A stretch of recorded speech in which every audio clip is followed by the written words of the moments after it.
Hi viewers, welcome to our channel. Present మనతో పాటు దాము బాలాజీ గారు, సీనియర్ జర్నలిస్ట్ ఉన్నారు. వారితో ఒకసారి మాట్లాడదాం. నమస్కారం సార్. సార్, నెల్లూరు జైల్లో ఉన్న ప్రశ్న రావణ్ పైన దాడి జరిగిందని చెప్పేసి వార్తలు వస్తున్నాయి సార్. అంటే జైల్లో ఉన్న పవన్ కళ్యాణ్ గారి అభిమానులు కావచ్చు, లేకుంటే హిందూ సంఘాల వాళ్ళకి చెందిన వాళ్ళు కావచ్చు, వీళ్ళు ప్రశ్న రావణ్ పైన దాడి చేశారని చెప్పేసి, కొట్టారని చెప్పేసి వార్తలు వైరల్ అవుతున్నాయి. మరి వార్తల్లో నిజమెంతుంది? నిజంగా ప్రశ్న రావణ్ పైన జైల్లో దాడి జరిగింది? జలుబు తలనొప్పి ఒళ్ళు నొప్పుల నుంచి ఉపశమనం శాస్త్రీ బామ్. జలుబు తలనొప్పి ఒళ్ళు నొప్పుల నుండి ఉపశమనం శాస్త్రీ బామ్ ఇప్పుడు ₹5 ప్యాక్ లో కూడా. జూన్ 30 నైట్ అబ్బాయిని తీసుకెళ్లారు. జూలై 1 అక్కడ పిఠాపురం పోలీస్ స్టేషన్ లో పెట్టారు. అప్పుడు మొత్తం 4 రోజులు అబ్బాయిని తిప్పారు. ఈ 4 రోజుల్లో కూడా ప్రతి దగ్గర కూడా జన సైనికులు, జనసేన నాయకులు, కార్యకర్తలు దాడి చేయడానికి తీవ్రంగా ట్రై చేశారు. ఒకసారి కొట్టారు కూడా పట్టుకొని. పోలీసుల సమక్షంలోనే ఇవన్నీ జరిగాయి. ఇంకొక చోట స్టేషన్ లోపలికి కూడా వెళ్ళిపోతే వాళ్ళని మళ్ళీ తీసుకొచ్చి బయటకు వదిలారు. సో చాలా కసిగా ఉన్నారు. పవన్ కళ్యాణ్ని అతను విమర్శించాడు అని చెప్పి. ఎందుకంటే అతను వీడియోల్లో మొత్తం కృష్ణా ఛానల్ చూస్తే కూడా బేసిక్గా మనకి ఎక్కువగా మెగా ఫ్యామిలీని టార్గెట్ చేస్తున్నట్టు కనిపిస్తుంది. తను సామాజిక వర్గం కమ్మ, దాంతోపాటు పెద్ద ఎన్టీఆర్ ఫ్యాను. అందువల్ల ఎక్కువగా పెద్ద ఎన్టీఆర్ని కీర్తిస్తూ కూడా వీడియోలు చేశాడు. దాని తర్వాత తెలుగుదేశం వాళ్ళని విమర్శించినప్పటికీ కూడా మైల్డ్గా ఉంది తప్ప పవన్ కళ్యాణ్ని, మెగా ఫ్యామిలీని, లేకపోతే బండ్ల గణేష్ అంటే మెగా ఫ్యామిలీని సపోర్ట్ చేసే వాళ్ళని చాలా దారుణమైన బూతులు తిడుతూ ఇతను వీడియోలు చేయడం మనకు కనిపిస్తుంది. అంతకుముందు కూడా వైసీపీని కూడా అలాగే మాట్లాడిన వీడియోలు కూడా పాత ఉన్నాయి. అతనే కూడా చెప్పాడు, నేను వైసీపీ కాదని చెప్పడానికి అతనే చెప్పుకున్నాడు కూడా. అది కూడా వాస్తవమే. సో క్లియర్గా ఏంటంటే మెగా ఫ్యామిలీని టార్గెట్ చేయడం అనేది బలంగా కనిపిస్తుంది ఇతనికి. చాలామంది కూడా ఏదో ఒక సైడ్ తీసుకునేసారు. ఈ మధ్య సైడ్ తీసుకొని ఒక బ్యాలెన్స్ కోల్పోతున్నారు. మనకు నచ్చని విషయాన్ని మనం చెప్పచ్చు, కానీ బ్యాలెన్స్ కోల్పోయి దారుణంగా కామెంట్లు చేయడం అనేది జరుగుతుంది. ఈ అబ్బాయిలో కూడా ఆ లక్షణాలు ఉన్నాయి. అంటే తీవ్రమైన ఆవేశం, తనకి నచ్చని దాన్ని పట్ల తీవ్రమైన కోపం, ఆ బూతులు మాట్లాడడం. అలాగే చాలా వీడియోల్లో అతను ఆ టైటిల్స్లోనే ఆ భాష వాడతాడు. అతను నా కొడుక ఇట్లాంటి భాష తమ్మునేల్లోనే కనబడుతుంది మనకి. సో ఇది ప్రాబ్లమేటిక్.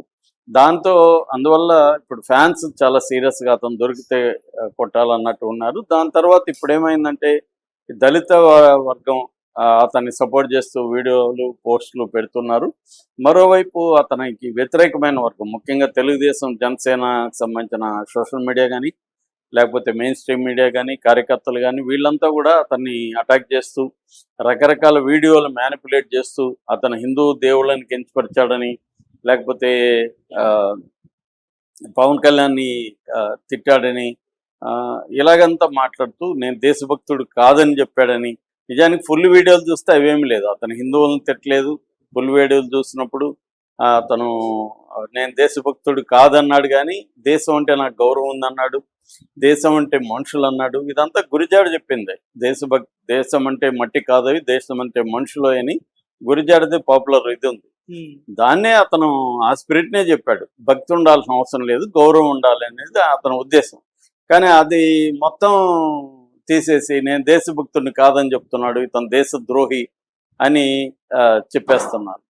సో పవన్ కళ్యాణే ఒకప్పుడు జనగణమన అంటే నాకు ఇరిటేషన్ అని చెప్పినట్టుగా అప్పుడు వార్తలు వచ్చాయి. ఏది థియేటర్లో వేస్తే సినిమా చూడడానికి వెళ్తారు కానీ జనగణమన చూడడానికి ఎందుకు వెళ్తారు అని కూడా ఆయన మాట్లాడినట్లు. ఆయనవే చాలా చూస్తే మా నాన్న దీపంలో సిగరెట్ ముట్టించుకునేవాడని. సో అవన్నీ ఏదైనా కూడా ఎవరి మీద కేసులు పెట్టాలన్నా దాన్ని ట్విస్ట్ చేసి పెట్టేయచ్చు, అదేం పెద్ద విషయం కాదు. కానీ ఓవరాల్గా స్పిరిట్ చూసుకున్నప్పుడు ఆ అబ్బాయి హిందువులకు వ్యతిరేకం కాదు, అబ్బాయి హేతువాది, నాస్తికుడు. అంటే దేవుళ్ళని నమ్మడు. నేను కూడా దేవుణ్ణి నమ్మను. ఎవరైనా ఈ మన రాజ్యాంగంలో దేవుణ్ణి నమ్మకుండా ఉండే హక్కు కూడా ఉంది, అదేమి తప్పు కాదు. కాకపోతే దేవుణ్ణి నమ్మే వాళ్ళని ఎగతాళి చేయడము, కించపరచడం కరెక్ట్ కాదు. మన అభిప్రాయాలు చెప్పచ్చు, అంత తప్ప మనకి భిన్నమైన నమ్మకాలు ఉండే వాళ్ళని లేకపోతే వేరే మతస్థులను విమర్శించడం జరగదు. అట్లాగే హిందూ మతంలో కూడా కొంతమంది క్రిస్టియానిటీని, ముస్లింని కించపరుస్తూ కూడా వీడియోలు చేస్తూ ఉన్నారు. వాళ్ళ మీద కేసులు లేవు. ఇవంటే ఏంటంటే కుక్కని చంపేసి తర్వాత అది పిచ్చి కుక్కని ప్రచారం చేసినట్టుగా వీళ్ళకి నచ్చలేదు కాబట్టి అతను కేసులు పెడతా ఉంటే బెయిల్ ఇచ్చేస్తున్నారు కాబట్టి ఉప చట్టం పెట్టేసి ఇప్పుడు ఉపాధ్యాయ ఎందుకు పెట్టామనే దానికి సపోర్ట్ చేయడానికి ఇవన్నీ చేస్తున్నారు. నిజానికి ఇది కోర్టులో నిలవదని అందరికి తెలుసు.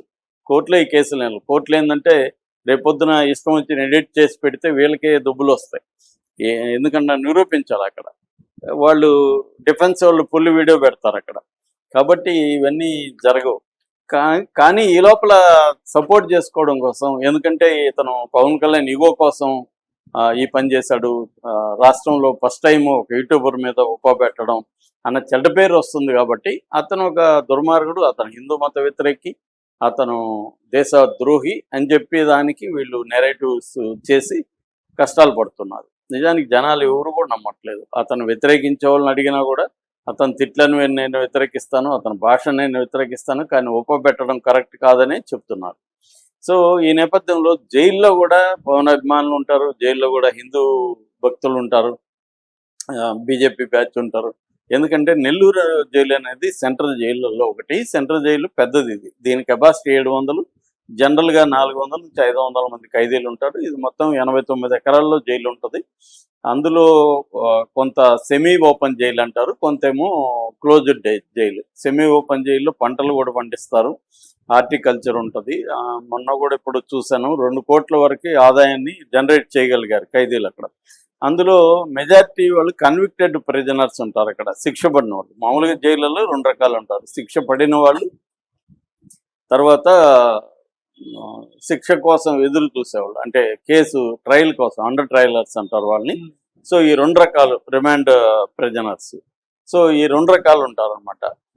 సెంట్రల్ జైళ్ళల్లో ఎక్కువగా శిక్ష పడిన వాళ్ళు ఉంటారు. డిస్ట్రిక్ట్ జైళ్ళు, సబ్ జైళ్ళల్లో ఎక్కువగా రిమాండ్ ప్రిజనర్స్ ఉంటారు. అయితే ఓవరాల్గా ఇండియాలో దాదాపు 5 లక్షల మంది ఖైదీలు ఉంటే అందులో 70% రిమాండ్ ప్రిజనర్సే ఉంటారు. శిక్ష పడని వాళ్ళే ఎక్కువ ఉంటారు. నెల్లూరులో మాత్రం కొద్దిగా శిక్ష పడిన వాళ్ళు ఎక్కువ ఉన్నారని చెప్తున్నారు. సో ఇప్పుడు రావణ్ మీద దాడి జరిగిన వార్త వస్తుంది. అయితే ఇది మనకేమి కన్ఫామ్ కాదు. జైళ్ళల్లో ఏమన్నా జరిగితే బయటికి కన్ఫామ్గా తెలియదు, ఒక కాల్ రావడం తప్ప. ఎందుకంటే జైలు అనేది క్లోజ్డ్ దీంట్లో ఉంటుంది. అక్కడ నుంచి బయటికి న్యూస్ అనేది వాళ్ళే ఎఫ్సీఎల్కి ఇస్తే తప్ప బయటికి లీక్ అవడం చాలా చాలా కష్టం అనమాట. సో అందుకని జైళ్ళల్లో దాడులు జరుగుతుంటాయి. నేను 8 months జైల్లో ఉన్నా కాబట్టి నేను కూడా చూశాను. వాళ్ళు ముఖ్యంగా అధికారులు అనుకుంటే ఎవరినైనా దాడి చేయగలరు. జైళ్ళల్లో చంపేసిన కేసులు కూడా విపరీతంగా ఉన్నాయి. మనకి జ్యుడిషియల్ దాని ఏమంటారు, జ్యుడిషియల్ చావులు ఎక్కువగా ఎక్కడ జరుగుతాయని 2 రకాలు. ఒకటి పోలీసు లాకపుల్లో జరుగుతాయి, 2 జైళ్ళలో జరుగుతాయి. పోలీసు లాకపుల్లో 100ల సంఖ్యలో చనిపోతే జైళ్ళల్లో 1000 సంఖ్యలో చనిపోతుంటారు. సో మనకి ఇప్పుడు పరిటాల రవిని చంపిన ముద్దుసీను కానీ, ముద్దుసీనుని చంపిన అబ్బాయి కానీ, వాళ్ళిద్దరు కూడా జైళ్ళలోనే చనిపోయారు మళ్ళీ. సో అలాగా జైళ్ళల్లో చనిపోయడం అనేది జరుగుతుంది. కొట్టడం అనేది రెగ్యులర్. ఎవరైనా కొత్తగా వెళ్ళిన ఖైదీల్ని, పాత ఖైదీలు ర్యాగింగ్ చేస్తారు. అట్లాగే అక్కడ కూడా నేరాలు చేసిన వీళ్ళల్లో కూడా కొన్ని మోరల్స్ ఉంటాయి మళ్ళీ. అంటే ఎవరినైనా చిన్న పిల్లని రేప్ చేసి వస్తే వాడిని కొడతారు ఖచ్చితంగా, వాడిని హీనంగా చూస్తారు, వాడి ఫుడ్ లాక్కుంటారు, వాడి దగ్గర ఏమైనా డబ్బులు ఉంటే లాక్కుంటారు. అలాగా అంతా కూడా చేస్తారు. అంటే వాళ్ళకి కూడా కొన్ని రకాల ఎథిక్స్ అవి ఉంటాయన్నమాట జైల్లో.